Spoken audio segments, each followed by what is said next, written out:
Hello everyone, it's Lily Vixen, and we are back with another series. So I'll be playing Autumn's Journey for the time being of October and maybe November. That being said, I'm gonna be holding Katawa Shoujo off from Wednesday and Thursday till the end of this series. So once the series ends, I'll be focusing on Katawa Shoujo because I have a long way to go apparently, and we gotta get that done. Just so you know, I'm not getting that bored of Katawa Shoujo, just that I want to move on. I love Katawa Shoujo. It's a wonderful visual novel, and even if I won't be playing through all the endings, I'll be playing through one route and one route only, possibly two if I get the bad end. It's a free game. You can download it yourself, see it and try yourself. It'll help out the developers of the game and stuff like that. So yeah. So Autumn's Journey, the reason I'm playing this is because, well, what season are we in? Autumn. And I don't know why I play this. It's not even a good time because, well, it is kind of a good time, but Halloween's coming up and I want to play a Halloween game. So at some point I might be holding off this game to play a Halloween game and then moving back to this game. I think this is a long game. I'm not really sure. Possibly, because it seems like a long game because of how good the art is. But who am I to judge? Okay, so Autumn's Journey. And let's start. And isn't the screen so beautiful? This game is really beautiful. Oh my god. It might be a little short, but I don't really mind. So let's start. And there's even an acorn! Let's start.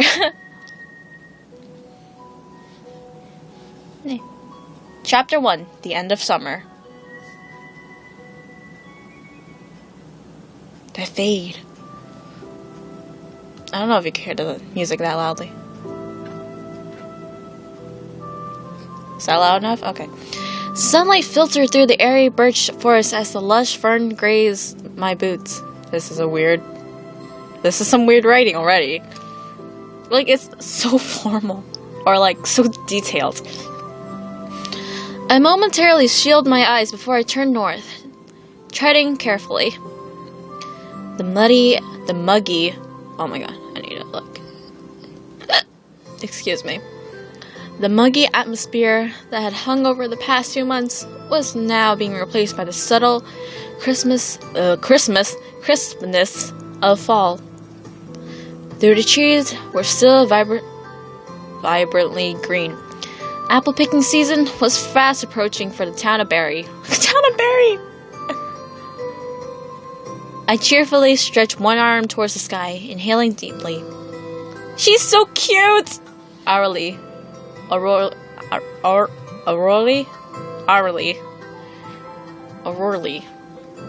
don't know. I feel like that means autumn in another language. I tried figuring out what language it was, but I couldn't find it. And thus, my weekly scouting for monsters, bandits, and anything out of the ordinary that may harm local citizens is over. I should give her a voice. Right. Oh, that's cute. And that concludes my mission. I laughed, wondering why I announced my agenda to no one. I guess I always just wanted to say that out loud. Lacking oh god, her voice. Oh my god, I don't know how to do the voice cheats. Why can't you write the voice act her dialogue? Walking around alone does prompt you into monologuing just so you can hear your voice. I just wish I wasn't restricted to freelance work in Berry, though. How long is my training going to last? I'm more than ready for knighthood. I can do this. I adjusted my sword belt, making sure the hilt could be pulled out at a moment's notice. Humming, I decided to meander back to the village by following the thin river down the gentle slope. I love the terrain here. There was always an inclination, and higher up, I could get a breathtaking panorama of berry and its endless orchids. Especially in autumn, when the leaves were so vibrantly red that the entire forest seemed to ignite, and the smell of frost and fallen foliage lingered welcomely. And then, it was then I spotted something entirely out of the ordinary near the riverbank, leaning against a tree. Birch trees were not exactly comfortable resting spots, and I did not recognize the stranger's attire. Hello? Are you a traveler? That's interesting. The music. I love the music. It's so, like, fantasy-like and mystical. It reminds me of fairies. His face. It was a guy? Okay, I can see it. His face came into view, and I realized he was sleeping. But that's not what caught me off guard. He had beautiful. Okay. He had beautiful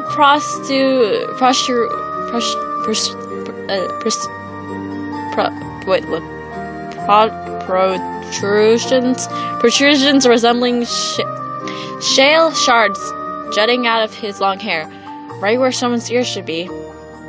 Or was it a decoration covering his ears? I suddenly wanted to touch them, but I resisted. If he woke up in an untimely manner, it would be awkward to explain. At first, I was about to leave, then I noticed something else rather odd. I saw no bags, no possessions, or anything else on him. This place was too far away from civilization for a simple afternoon stroll. Was he mugged? And if he had been buried previously, I would have known. It was that small of a town. Curiosity won me over. Hello? Okay, that's a good voice. I grabbed his shoulders and gave it a gentle shake, finding his lack of response unnerving. I hovered a hand in front of his nose. Sure enough, he was breathing, and I did not see any injuries that suggested he was knocked unconscious. After more feeble attempts to wake him up, I decided to improvise a camp. I did not want to leave him unattended, and I knew I couldn't drag his body very far. Tossing my bag down, I went to work.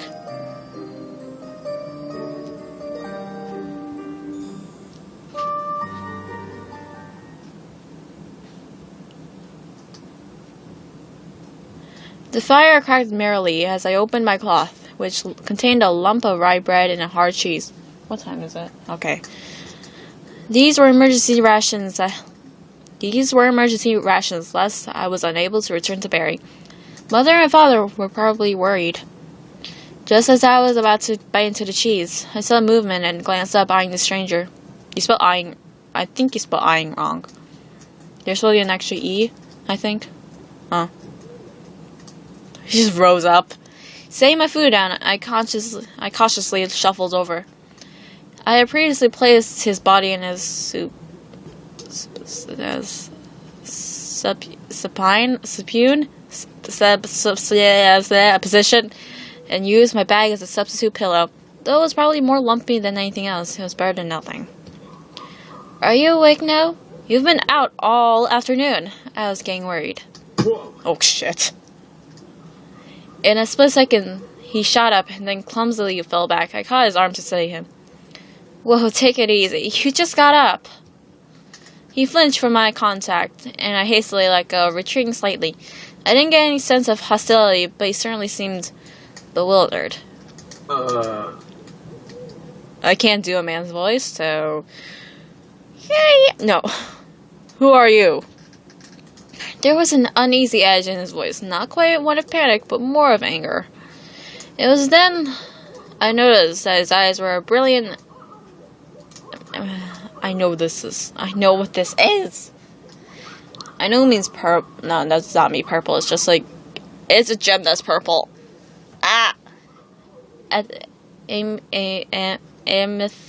Amethyst hue, contrasting with his earthly hair tones. Orally, I found you in the woods outside Barry. The surprise did not leave his eyes. He stared at his hands and then covered his face. Lastly, he ran his fingers through his brown hair. His horrified reaction was so unsettling that I dumbly sat there for several seconds before mustering the courage to address him again. Are you alright? Obviously not, but I wanted a better grasp of the situation. He attempted to sit up again, but this time I was prepared. Again, he was repelled by my touch, and I gave up trying to help him that way. He still appeared unstable, but he stopped moving at least. He actually did it. The hell? He clutched his temples, his fingers grazing over the odd shards in the place of his ears. Let's just say my mind went to weird places when he said, like, he actually did it.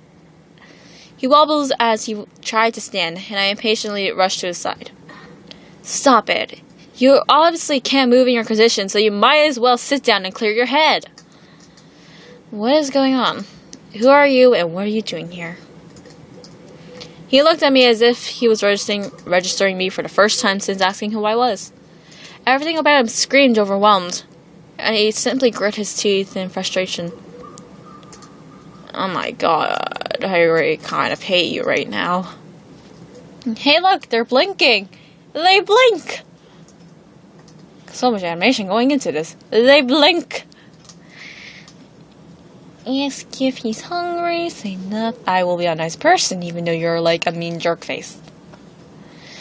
I decided to find another angle to help him open up. I did not consider myself intimidating, but it was possible that he had no desire to answer anything. Are you hungry?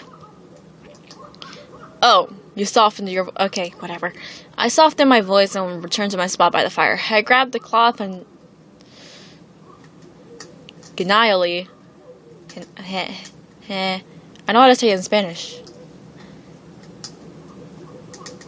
Genially,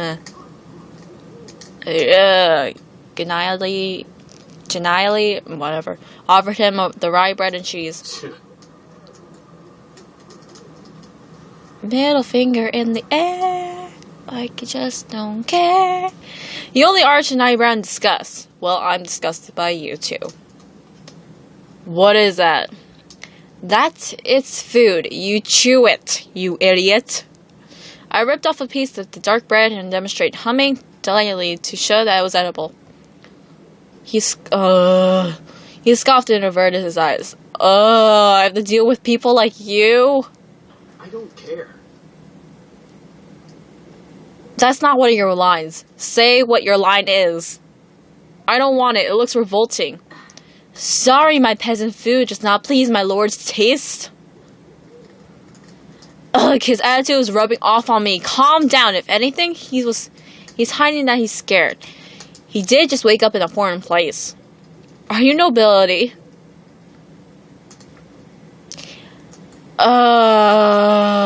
Why do you... He fell silent, and only the occasional crackle of the fire and the hooting of the owls interrupted the stillness. He leaned back and ruminated over my meal, careful to leave some food untouched in case he changed his mind. There was that apple tart too. I'll save it for later. I wrapped up the cloth, only vaguely aware that the stranger was examining my every movement. It annoyed me slightly, but I didn't comment. Do I have to romance with you? Because I don't want to. But I didn't comment. I did not want to do anything that would raise his guard even more. It was dark. It was now dark, and I occasionally fed the fire, getting the feeling I was going to spend the night here.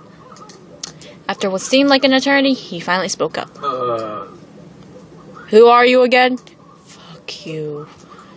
Orally. I said that quite harshly. Orally. I'm from the town of Barry, and you? Kerr. He reluctantly uttered the name, gazing into the fire. He seemed much calmer now. No, he doesn't. And how did you get here? His lips curled, smirking unknowingly. Oh my god, you look so cocky right now. You probably wouldn't believe it if I told you. You have unusual eyes and a strange fashion accessory all over your ears. I think I can find your story credible. He flexed his hands. Oh god, not this word again. Scrutinizing his fingers. Got it! Oh my god, I can't sit properly. Eh. I didn't come here unwillingly. Of all the places, I don't see why he decided to drop me here in this low-born, simplistic... Kerr? Okay, that's a weird-ass name, but okay. Kerr? He glared at me, as if offended I addressed him directly. So, where are you from? I'm not particularly tied to any region, oh god, wrong voice. If it's not obvious already, I'm not one of you. I'm one of the dragons, an earth dragon. You smile at me as if I should care and like you better. Or I should be scared, which I'm not because I'm a brave asshole. He stated it full of pride, with no ounce of humility. Oh my god, not that word too. Dubiously, I inspected him from head to toe, taking note of the stone-like juts for ears and his remarkable eyes. He balked under my stare, but quickly regained his dignity. So why would an earth dragon be here? It's not because I wanted to! He blurted out angrily, then touched his unique ears for comfort. I sighed and tilted my head as I absorbed his explanation. Alright, I'll admit that I'm not exactly accepting this as feasible, but I'm not dismissing it either. You can't transport back? If I could, do you think I would remain in this pathetic body? So weak. I instinctively patted my sword hilt to counter that remark, but stopped when I saw him attempt to stand again. Whoa. It was like watching a toddler take his or her first steps, but instead of coaxing, I was preventingly discouraging his efforts. We've already established that you are unfamiliar in your form. Besides, it's too dark to walk around aimlessly. I'll find a walking stick for you and we can return to Barry. If you'd like, it'd feel wrong if I abandoned you in this state. I don't need your help. I don't need you either. But I'm helping you because I'm a nice person. Are you saying I can't handle myself? Yes, that's what I'm saying. I'm pointing it out. Realizing we were both escalating our voices, I looked away in a huff, not wanting to have our encounter turn sour so rapidly. Too bad. An altar. I need to find an altar. You heavenkind worship us, right? Yeah. Why would I worship a dragon like you asshole?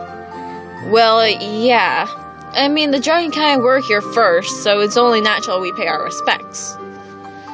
I admit, I thought dragons were more divine and irreproachable. Kerr was definitely giving me a different impression. Yeah. I barely knew anything about the dragon kind, though they focused on their own affairs. You will take me there. It was a plain statement, not a suggestion nor a plea. Why an altar? They're all heavenkind made. How would it help you? He parried my question. It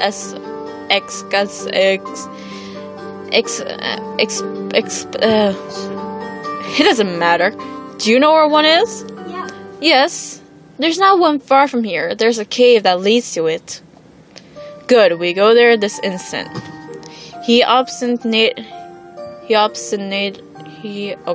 Tried to stand up again, but I lunged forward and firmly sat him back down.